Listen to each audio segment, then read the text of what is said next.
imagen que estamos viendo en pantalla es parte de la reconstrucción, ahí muy cerca, todo el área del 9, donde se confluyen los vehículos y todo está bastante activo. Es importante ese trabajo que están haciendo ahí, creo que va a agilizar el tránsito, porque el 9 era como un cuello de botella, la gente venía por la autopista Duarte bien, o iba de aquí por la Kennedy, pero ahí como que se llamaba una especie de tapón, era como un nudo. Sí, estábamos mirando, esa es como la portada porque ahí se está trabajando, luego vamos a tener otras imágenes desde esta zona, hoy quisimos ir allí para que ustedes vean cómo evolucionan esos trabajos. Y vamos a recibir a una doctora, ella dirige el Hospital Hugo Mendoza. El Hospital Hugo Mendoza se ha destacado por ser uno de los centros donde más gente está acudiendo a recibir servicios por el tema del dengue, sobre todo esa población infantil, que es su especialidad. La doctora Damelice Ten está con nosotros esta mañana. Doctora, buenos días. Buenos días, muy buenos días, gracias. Me decía alguien del sector salud, doctora, cuando me ofrecía las cifras, yo creo que eran más de 70 personas, chicos ingresados en el hospital en ese momento, que este hospital ha sido como el centro matriz, sí. O sea, con respecto al dengue. ¿Qué tantos pacientes están recibiendo y por qué? Bueno, mira, el hospital, como ustedes saben, es uno de los principales hospitales pediátricos a nivel nacional. Y pasa que la zona donde está ubicado, que es Santo Domingo Norte, inicialmente fue la zona donde hubo mayor concentración de pacientes con dengue. Y al ser pediátrico, entonces estar en la zona de mayor concentración, entonces hizo que este hospital recibiera la mayor cantidad de pacientes, además de la confianza que tiene la población en el Hospital Hugo Mendoza, porque está con muchos pediatras que son muy cualificados y se da un servicio de calidad. Alguien me decía también que son gente joven en su mayoría. Sí, nosotros tenemos un grupo de profesionales jóvenes muy comprometidos y que es un hospital que se ha caracterizado por dar un servicio de salud bastante humano y de excelencia. De calidad, me consta, porque ha recibido varios premios, ya ustedes han tenido varios reconocimientos, doctora. Sí. Pero la hemos invitado porque actualmente en el país hay un brote de dengue, o no sé, una epidemia terrible. Se dice que los hospitales están llenos. ¿Cómo está el Hugo Mendoza hoy día? Mira, la situación del dengue, Germán, no es una situación aislada de la República Dominicana. Yo, de hecho, le compartí a Edith, quizás puede poner unos datos de la OPS, donde se ven las cifras de las Américas. Actualmente nosotros tenemos en los países de América, Brasil ha reportado más de 2,5 millones de casos. O sea que este año ha habido un incremento notable en toda la región. En toda la región del Caribe latino, de Latinoamérica, Brasil, México, Perú, Honduras y República Dominicana, obviamente no se va a escapar de esa realidad porque somos un país tropical, donde el mosquito que transmite la enfermedad vive aquí, junto a nosotros. Y entonces no estamos ajenos a que nosotros también tengamos incremento de casos de dengue. Y de los países de América Latina, nosotros no somos los que estamos presentando la mayor cantidad de casos. Si lo pudieran proyectar, realmente vemos que lo que ha ocurrido este año y se debe al calentamiento global. Fíjense que este año ha sido el año más caliente de todo lo que se ha registrado y el fenómeno también del Niño, y esas son condiciones climáticas que de hecho nosotros también somos los culpables de dañar el planeta, que favorecen a que se formen a que se formen criaderos y a que este mosquito se disemine más fácil. ¿Por qué esos picos cada 3 o 4 años, doctora? ¿A qué se debe? Ese es el comportamiento epidémico que se ha descrito en toda la región de América de este mosquito, un comportamiento trifásico, trianual. Vemos que estas epidemias ocurren en estos periodos, en estos años. No sé si ustedes recuerdan, en el 2019 hubo una epidemia similar, es el año que más casos se ha registrado ¿Cada 4 de dengue. años? Cada 3 años. Cada 3 años. Generalmente es que se ven estos brotes, estas epidemias de dengue tan terribles. Y una epidemia es diferente a otra, las epidemias no son iguales. ¿Por qué? Porque cambian los genotipos, porque cambia la población, porque cambia la inmunidad de la gente y entonces se comporta de manera diferente. Por ejemplo, los serotipos que andan ahora son el serotipo 2 y el serotipo 3, que son los serotipos más agresivos del dengue. ¿Por qué se caracteriza este tipo? El 3 que... El serotipo 3 tiene un comportamiento que ataca más fácilmente los órganos y hace que el paciente llegue con un comportamiento diferente. Por eso es que hemos tenido niños que han tenido afección a hígado, que han tenido afección algunos a corazón. No es lo más frecuente, esto ocurre en un 5% de los pacientes, pero por eso es que se ha caracterizado este año esta epidemia y que ustedes oyen, ¿qué es lo que pasa? ¿Por qué es diferente? Esto es algo que está pasando distinto. Y otra cosa que influye también en la gravedad es que si un paciente ha tenido dengue antes y lo tiene nuevamente, entonces el dengue se comporta más agresivo. O sea, la segunda vez es más duro. Claro que sí, porque el paciente desarrolla en su sistema inmune una defensa en contra de ese virus y cuando viene otro virus, entonces se produce una tormenta de citoquinas en su cuerpo. ¿Recuerdan la tormenta que ocurría en el COVID? ¿Qué es lo que es citoquina, doctor? Perdóname. Es una serie de sustancias que hay en el cuerpo para proteger contra los gérmenes, entonces estas sustancias se liberan y son sustancias inflamatorias. Y entonces esto actúa produciendo para defender al organismo y entonces actúa en contra del mismo cuerpo. Doctora, el fin de semana nosotros de hecho tuvimos un programa aquí especial para el tema del dengue. Tuvimos esa preocupación y este fin de semana el gobierno comenzó una serie de jornadas. De hecho, formó un gabinete, que supongo usted es parte de ese gabinete, me imagino, sí, como directora del Hugo Mendoza, para combatir el dengue. Yo quisiera saber, en los casos que estoy mirando de fallecimientos, en todos los fallecimientos de niños que hemos visto, hay una característica, es que los niños han permanecido 2 o 3 días en la casa. Hay niños, por ejemplo, sé de uno de los chicos que falleció, que duró 5 días en la residencia. Y a veces las familias creen que pueden controlar la fiebre, darle un remedio de guayaba con pimiento. Así es. Y porque estamos habituados a eso. ¿Qué es lo que está pasando? Que en cuestión de días, nosotros mismos tenemos una experiencia con un jovencito, adolescente de San Juan de la Maguana, sobrino de nuestra productora, que ahora mismo no está aquí por eso. Y ella nos cuenta que él duró casi 3 días, lo llevaron al hospital y en menos de 24 horas fallecía.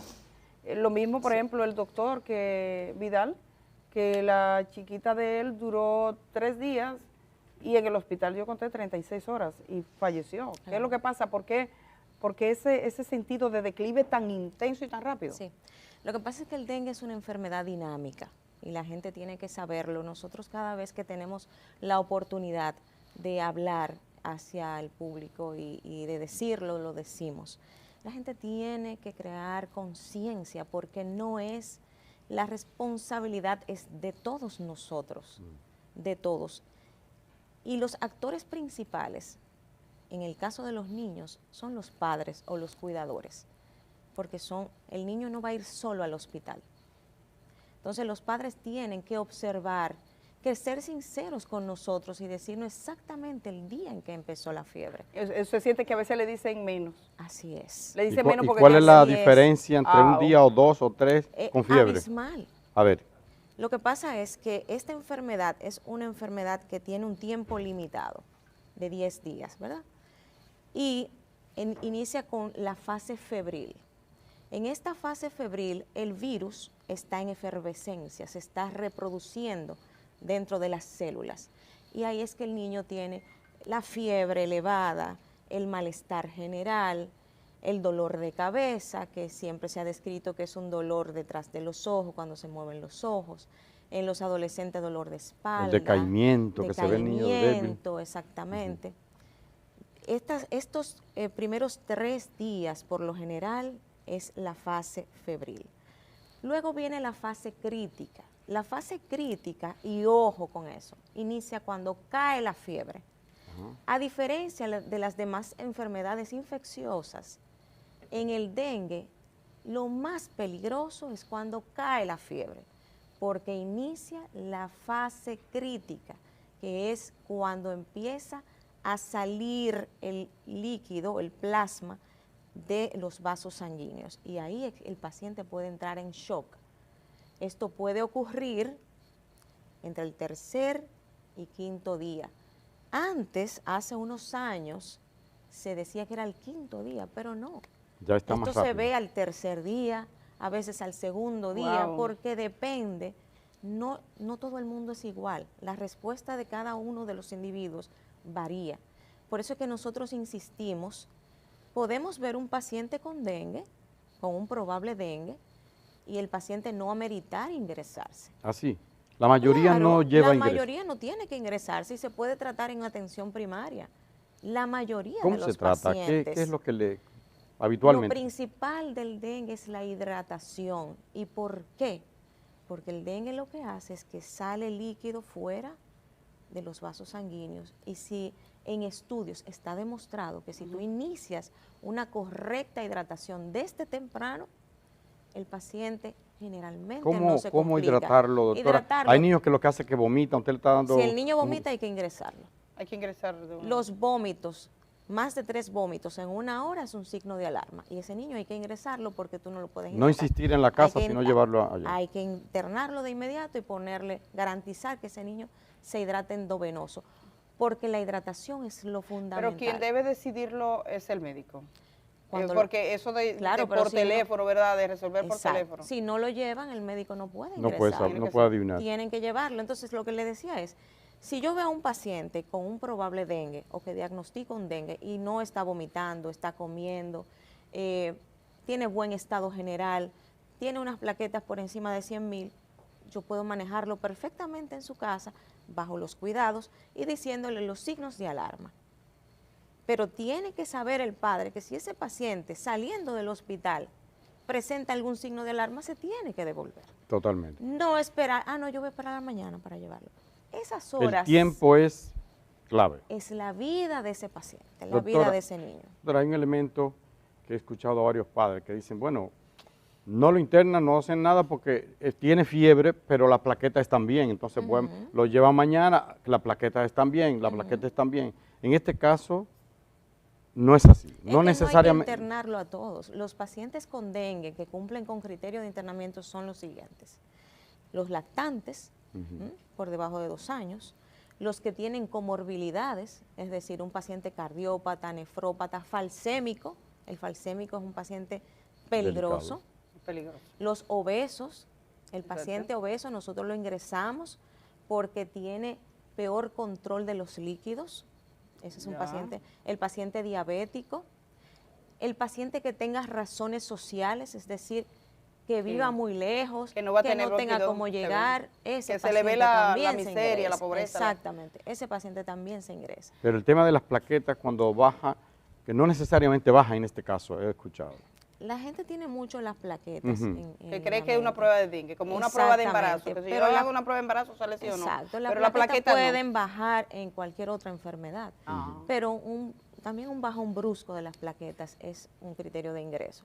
Y también en el hemograma, si el paciente tiene signos de hemoconcentración, es decir, que tenga el hematócrito muy alto, eso significa que... El hematócrito son los glóbulos rojos. Eso significa que ha salido plasma de fuera del vaso sanguíneo y entonces se está hemoconcentrando. Eso es un dato de que hay pérdida de líquido. Si el niño tiene un dolor abdominal intenso, ese es un signo de alarma porque eso significa que está saliendo líquido fuera del abdomen. Doctora, las características del paciente, de hecho en la información que usted nos suministraba, hay un dato, hay un cuadro de las características de los pacientes que están recibiendo. Recordemos que el hospital de la doctora es un hospital pediátrico y que los niños han tenido la peor parte en este proceso.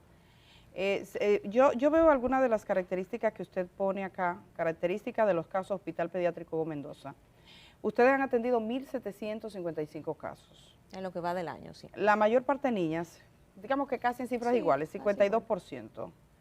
En las últimas 4 semanas, 160 casos por semana.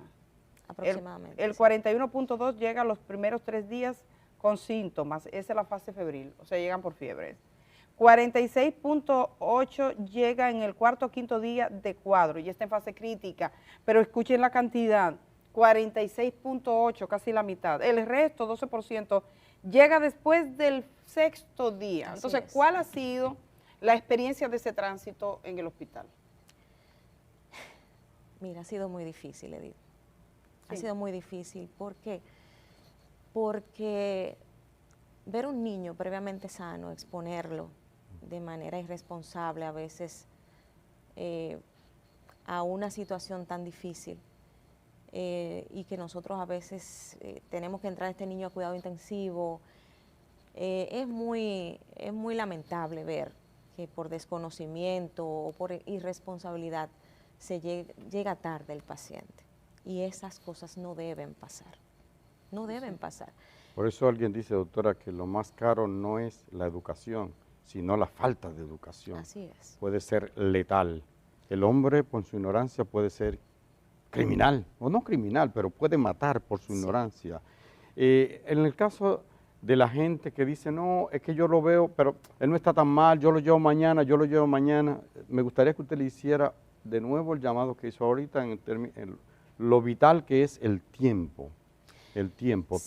Toda fiebre, en este caso, puede ser una sospecha de dengue. En este momento, en el contexto epidemiológico en el que nos encontramos en el país y en toda Latinoamérica, en el que estamos viviendo una epidemia de dengue, todo paciente, sobre todo niño, que tenga una fiebre, que no tenga un foco aparente, porque si el niño está tosiendo, obviamente es respiratorio. Tenemos también influenza, virus sincitial respiratorio en el país.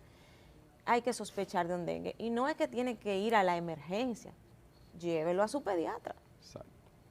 No es que tienen que colapsar las emergencias, porque se supone que todo niño tiene un pediatra. Entonces llévelo a su pediatra para que le haga el examen físico, las pruebas de laboratorio y el seguimiento. Porque si llevan los niños al pediatra correspondiente, en el momento apropiado, las emergencias no colapsan. ¿Ustedes entienden? Entonces, el principal mensaje suyo hoy es que los padres busquen asistencia médica con tiempo. Así es. Que no se queden en casa. Ese es el error más frecuente que están encontrando. ¿Qué otros errores ustedes están encontrando? Por ejemplo, usted que tiene ese amplio tránsito de niños en estos días con dengue. Otro error es que vemos colegas, hay muchos pediatras que están trabajando arduamente en sus clínicas, haciéndole frente a los pacientes con dengue, que no es fácil tener un paciente con dengue ingresado porque es mucha responsabilidad, pero hemos visto colegas que mandan los pacientes al hospital cuando ya están sin siquiera llamar al hospital. Le dicen, váyase a Lugo Mendoza. Eso es los rebotan, diría un médico. Pero eso ¿Por qué? Lo mandan sin canalizar, lo mandan sin canalizar. Pero eso cuando lo ven en estado crítico, en un carro público. Porque no tienen intensivo o porque no tienen cómo resolver. Está mandando sin canalizar. ¿Y eso qué puede significar, doctor? ¿Tú sabes de dónde recibimos nosotros un paciente sin canalizar? Tú no me vas a creer. De Jimaní. What? Por Dios. Desde allá hasta aquí. De Jimaní. ¿De una clínica o de un hospital? De una clínica. De una clínica. ¿Cómo llegó a cuidado intensivo. Claro, pero es que eso tiene que estar preso, quien haga algo así. Yo quiero decir que hay un hospital, lo voy a identificar mañana, porque voy a hablar con ese padre. Un hospital aquí en el Gran Santo Domingo, una clínica. Un niño, ellos decidieron darle de alta forzadamente, le dieron al papá, tiene que firmarla de alta, para llevarlo a un hospital. Creo que era para el Lugo Mendoza que iba. Sin suero ni nada. Yo no sé si tenía suero, yo lo que sé es que el niño se murió en el camino. Wow. Entonces, yo quiero decir el nombre de esa clínica, yo tengo el nombre de esa clínica, pero primero tengo que conversar con el papá porque me lo dijeron el viernes. Un médico me llamó y me dijo, Edith, esto no puede ser. Entonces quiero hablar con ese padre y quiero decirle, aprovechar esto que está diciendo la doctora, cualquier padre que esté forzado a esto, denúncielo, pero también quisiera, por favor, que Salud Pública, creo que hay una clínica que la van a cerrar, me dijeron. Sí. Hay una clínica que va a ser cerrada. Esto tiene una responsabilidad médica y tiene una responsabilidad administrativa. Usted dirige un hospital, usted es gerente, además de médico. Según la legislación nuestra, un médico que haga esto, una clínica que haga esto, ¿qué le podría suceder? Que cojan a un niño desde Jimaní, doctora, y se lo manden sin canalizar y el niño muere, por Dios. O sea, no estamos hablando de o va a una unidad de intensivo de inmediato. Eso no es un relajo. Mira, yo entiendo que hay que aunar esfuerzos desde el colegio médico, desde el ministerio ya lo está haciendo, y está precisamente habilitaciones, está trabajando con eso, porque no debe ser así. La urgencia de referir un paciente en estado crítico o cuando tú encuentras que el paciente se está complicando, si el médico canaliza a ese paciente, le da las cargas de líquido que debe aplicarle según los protocolos de manejo, ese paciente no se complica. Y si se hace un traslado coordinado, como hacemos en los hospitales de la red, los hospitales de la red pública, se hacen los traslados de manera coordinada, de manera responsable. Entonces, no debe pasar que un paciente que esté con un dengue, que ya todos sabemos cómo es el comportamiento de esta enfermedad, que tú puedes estar hablando con un adolescente y el adolescente, si tú lo paras, se te puede desmayar. A ver, doctora, a ver si entiendo. El protocolo para trasladar un paciente de una clínica, de un hospital a otro, tiene que ser que en donde lo van a recibir, como usted va a recibir ahora un cafecito, venga Kenia, se sepa que lo va a recibir. Por Usted supuesto. ya sabe que le vamos a brindar un café, Gracias. Santo Domingo, ya yo le he avisado, ¿no? Sí. Entonces, tiene que avisarle al que va a otro recibir. Claro que sí. Eso es un problema Porque que... tiene Eso que es una tener la condición. cama disponible para recibirlo. Pero además, ¿cómo debe ir en el trayecto? Usted habló de canalizar, pero ¿qué es canalizar? Mira, ¿Qué? tú sabes que nosotros en el hospital hasta mandamos la ambulancia a buscar los pacientes para garantizar un correcto traslado. Con un paramédico que va ahí, Con no un motoconcho, paramédico. una cosa. Nosotros, la gerente de cuidados intensivos de Lugo Mendoza, da el seguimiento paso por paso del paciente que vamos a recibir por teléfono con el médico tratante. Excelente. ¿Por qué? Porque lo que nos importa es Es que el el paciente paciente. llegue bien. El traslado puede significar la vida de un paciente. Entonces es una irresponsabilidad mandar un paciente en un carro público o privado o sin llamar. Y si es el papá o la No mamá que debe dice, ser. yo me llevo a mi muchacho porque no me lo están atendiendo y coge su carro o... Tampoco permitírselo. ¿Usted sabe por qué? A mí me lo han hecho en el hospital. A mí nadie me saca un niño del hospital sin que la fiscalía lo autorice, porque primero está el derecho superior del menor. Exacto. Si está en peligro la vida del niño, yo Nadie no, puede debe, sacar. no debe permitirse. Yo no lo permito. Eso que es me saquen un niño del hospital. una Muy bien. actitud responsable, pero yo sí me quedo preocupada por ese dato.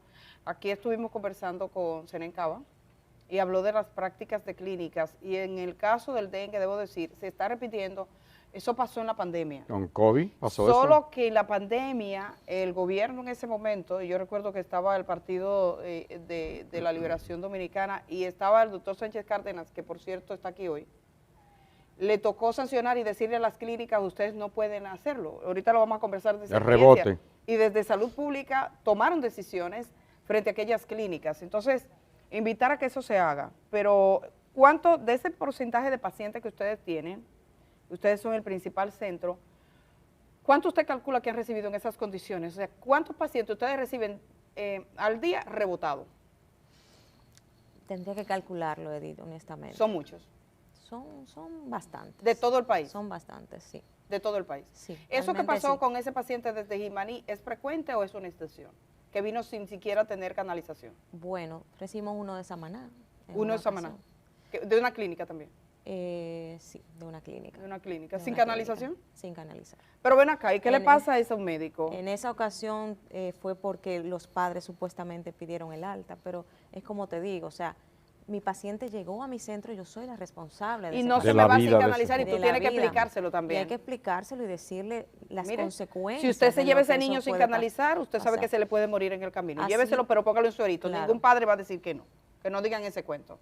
A menos que sea loco. Así pero como te ningún digo papá va a eso, decir hay eso. muchos médicos, muchos pediatras fajados en sus clínicas, La mayoría. trabajando con Sí, porque sus una cosa no pacientes quita la con otra. La dengue. mayoría. Muchos. Pero aquí estamos alertando de lo que no lo hacen. Doctora Damelicia Ten, ¿debería morir tanta gente por dengue? ¿Debería morir la gente por dengue? Porque hay otros países en los cuales las condiciones socioeconómicas quizás sean peores que nosotros. Digamos, por ejemplo, el caso de Cuba, un bloqueo 60 años, una condición terrible, económica, Ujú. y muere menos gente que aquí. qué sé yo, Costa Rica, Panamá, que tienen más o menos el mismo clima que nosotros. Y no muere tanta gente, o por lo menos uno no se entera de tanta gente. Yo le traje a ustedes las estadísticas de la OPS, pero mira, cuando empezó este año la cosa, yo dije en el hospital, aquí nadie se va a morir por dengue. Y nadie se ha muerto en el Lugo. Yo dije, 2 tenemos reportados, pero tú sabes qué, hay un 5% que no lo logra y que nosotros no podemos hacer nada. Bueno, ya eso... ¿Por qué? Por las razones que yo les explicaba. La comorbilidad. Comorbilidades, esos falsémicos, el paciente que le ha dado dengue anteriormente, que desarrolla una respuesta exagerada, se llama el pecado original, le han llamado. Hay pacientes siempre va a pasar. que... Pero ya se escapan a ustedes. Yo digo es en lo común. Salvar, pero por el 2015, por ahí, esos años, la República Dominicana aportaba el 50% de las muertes por dengue de las Américas. De la región, wow. Sí. Ahora no estamos así. Estamos hablando de que Nosotros el hospital... hemos mejorado mucho en cuanto a la letalidad. En las estadísticas que usted nos mostró, yo no sé si tienen ahí las características, dice así, características de los pacientes de Lugo Mendoza, que fue la tabla que nos trajo la doctora, a mí me llamó la atención. Son casi 2.000 pacientes que ustedes han recibido. 1.752. 1.752, solo han fallecido 2. Una de las características del hospital es que está dirigido por gente joven y que están trabajando. Y yo no tengo nada contra los viejos, pero los viejos tienen más mafia. Los centros hospitalarios de nuestro país eran verdaderas mafias, estructuras mafiosas. Yo sé por qué lo digo, que aquí han tenido que luchar y amenazar centros porque tienen estructuras mafiosas que no dejan a los médicos trabajar. El otro día yo estuve en los premios de la Fundación Corripio y premiaron a un médico en el área de epidemiología y es el médico de su hospital, el doctor Colomé. Sí. A mí me llamó mucho la atención el discurso que él tuvo, porque él destacó el servicio de la salud pública y nosotros vivimos unos tiempos donde la gente, los periodistas no quieren ser periodistas porque quieren tener su propio negocio, los médicos quieren mejor estudiar algo de para poner el trasero a crecer o lo que sea, para buscar dinero, lo que sea, pero no médico. Entonces pensar en médicos jóvenes que están comprometidos con la gente, eso es algo maravilloso. Yo quiero felicitar al doctor que es parte de su hospital, que usted nos cuente del trabajo que él hace y de los otros médicos que como él son jóvenes y que tengan ese compromiso con la salud pública. Sí. Eso, para mí eso es como algo maravilloso. Mira, eso a mí me llena de tanto orgullo hablar de ese hospital y de la gente que trabaja ahí. Tú has mencionado uno de ellos, el doctor Manuel Colomé, que recientemente recibió el premio de la Fundación Corripio. Es un científico, brillante, dirige la gerencia de epidemiología y también el área de investigación científica del hospital, que está haciendo estudios multicéntricos. Bueno, tenemos uno que no lo puedo mencionar, que va a ser de dengue también, que es internacional. Un estudio. También, sí. Orgullosísima de ese... Se le nota en la cara a usted. Sí, yo me siento muy orgullosa de mi equipo. Es un equipo de gente joven, comprometida, que tiene mucha pasión por lo que hace. No solo los médicos, las enfermeras, los bioanalistas, la gente de imagen, el equipo administrativo, que yo digo que es una de las claves de éxito de este hospital porque le da un soporte al equipo médico extraordinario. Yo quiero que ustedes vean en esa emergencia cómo se mete el equipo administrativo a apoyar la emergencia. Desde el financiero, el de recursos humanos, el de planificación, el de facturación, todo el mundo, la gente de limpieza. Y eso es muy importante. Todo el mundo, uno solo somos nosotros. Es de autogestión, o sea, es un sí, hospital es un hospital de autogestión. Pero eso es muy importante. El otro día yo conversé con un médico que él tuvo un paciente pequeñito y ese paciente necesitaba un medicamento sencillo y anduvo todas las áreas financieras de su hospital, administrativa, y el medicamento nunca llegó y su niño murió. Entonces, porque hay que tener el apoyo también a nivel administrativo de que funcione. Y cuando a un médico se le muere un paciente y siente que es por negligencia de su propio hospital, el descreimiento se instala en la salud pública. Entonces, eso es relevante. ¿Cuántos médicos pediatras tiene el hospital? Tiene 250 pero para que pediatras, sepa, que hay 200 enfermeras, 50 bioanalistas. Ustedes tienen una gran capacidad. Nosotros ¿Esa estructura de internamiento qué capacidad tiene? Mira, Edith, nosotros teníamos La capacidad instalada es 152 camas y aumentamos 100 camas más para el ahora. dengue. ¿Y el Robert Reed? ¿Y el Ustedes Robert tienen Reed cuánto 250. Tenemos 252, 254 ahora mismo. ¿Y de intensivos cuántas? De intensivos 6 y agregamos un área de cuidado intermedio, 6 más, ahora con el dengue. Abrimos esta área de cuidados intermedios. Cuidado intermedio es como un pre-UCI para que el paciente que vemos que puede descompensarse, lo entramos ahí y si vemos que necesita UCI, lo entramos, aunque dure 24 horas nada ¿Y más. cuánto tiene? Perdóname, que aquí ya hemos llegado a un punto interesante. Primero, yo me uno a esa felicitación que implícitamente le está haciendo Edith, ese reconocimiento a la calidad de ustedes. Sin embargo, me preocupa algo, porque Luz Herrera, en esa misma silla, Luz Herrera, pediatra, expresidente de la sociedad que los agrupa, decía que aquí no hay suficiente, por ejemplo, unidad de intensivo pediátrica. Y le preguntaba yo por el Robert Reed Cabral, que es el otro gran centro infantil. Entonces tenemos 2 centros pediátricos fabulosos, bueno, con médicos que hay que quitarse el sombrero ante ellos. Pero tenemos suficientes camas, suficientes hospitales en el país. Si usted quiere no me responde eso, pero yo le hago la pregunta, como quiera, mi deber.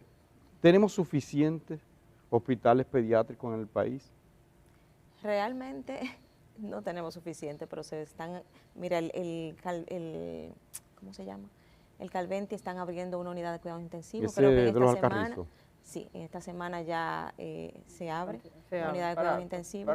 Para niños. Pediátricos, sí. O sea que además tenemos, nosotros solo tenemos 2 entonces, realmente. No, tenemos, aquí en Santo Domingo tenemos, en Los Minas tenemos cuidado intensivo pediátrico, en el Robert Reed. Pero hospital pediátrico, yo quiero decir, está en el país entero, aparte de la maternidad. Pediátrico puro solo somos 3. El Arturo Grullón de Santiago, Robert Reed Cabral y Hugo Mendoza. Insuficiente para 32 provincias y 32 senadores, doctor. Así es. Pero materno-infantil, que también se ingresan niños, está en Los Minas, está el Marcelino Vélez, que también ingresa niños, y otros hospitales también de segundo nivel que ingresan niños. Le digo la inquietud, y la doctora. ciudad sanitaria va a ser una inmensidad que se va a abrir también. En el año 2050. Porque sí, cuando Dios quiera, cuando Dios quiera.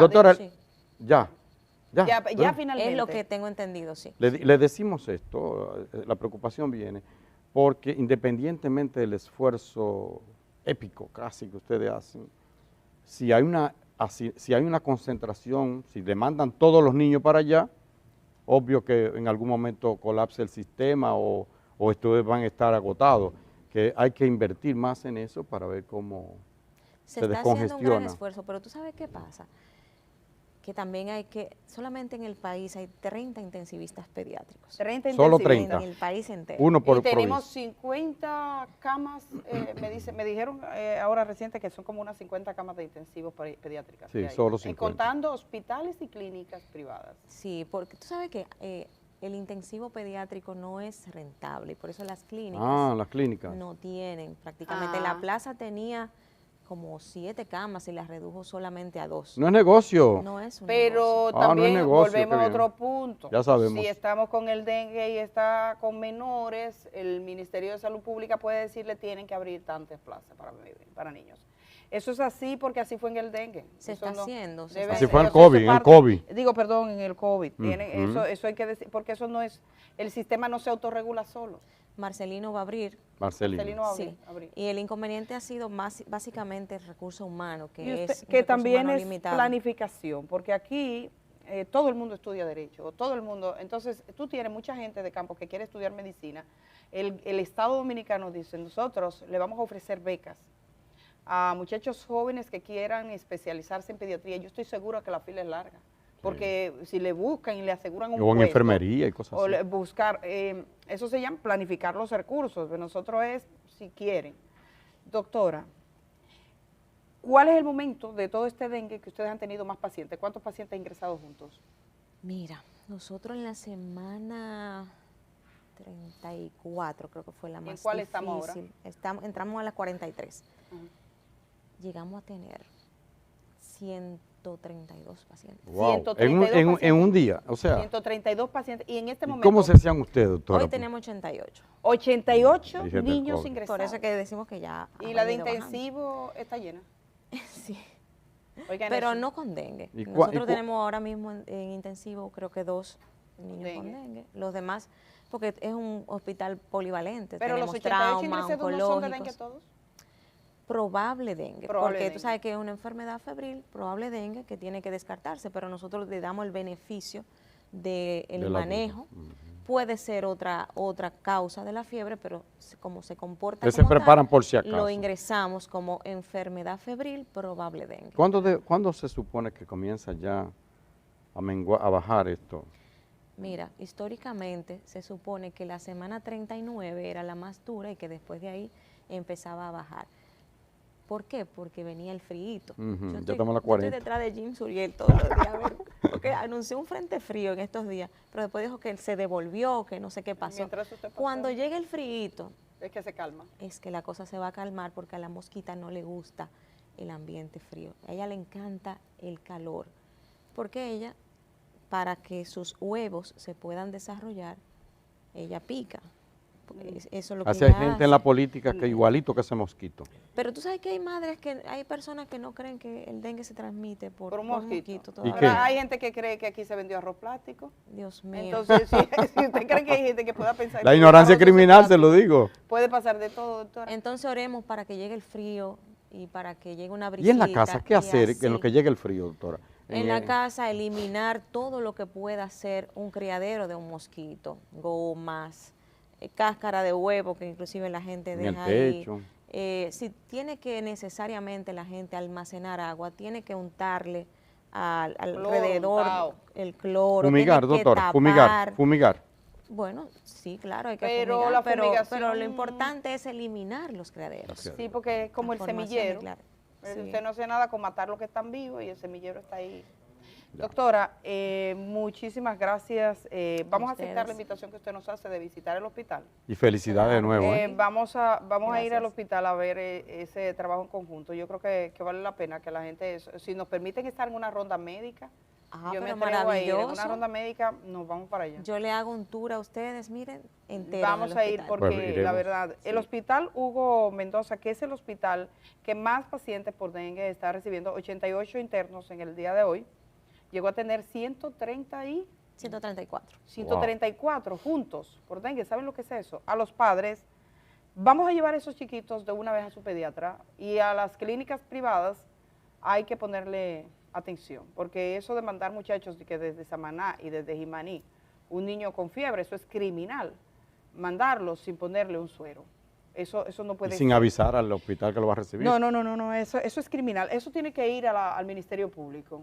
Debería el Ministerio Público, si funciona en ese ámbito, actuar en consecuencia. Gracias, doctora, por estar esta mañana. A ustedes. Gracias. La directora del Hospital Hugo Mendoza esta mañana. Vamos con un exministro de Salud, el doctor Sánchez Cárdenas. Estábamos hablando de él hace un momento, vamos a hablar con él sobre lo que ocurre y sobre las medidas también que se pueden adoptar y su experiencia con el dengue. Regresamos de una vez.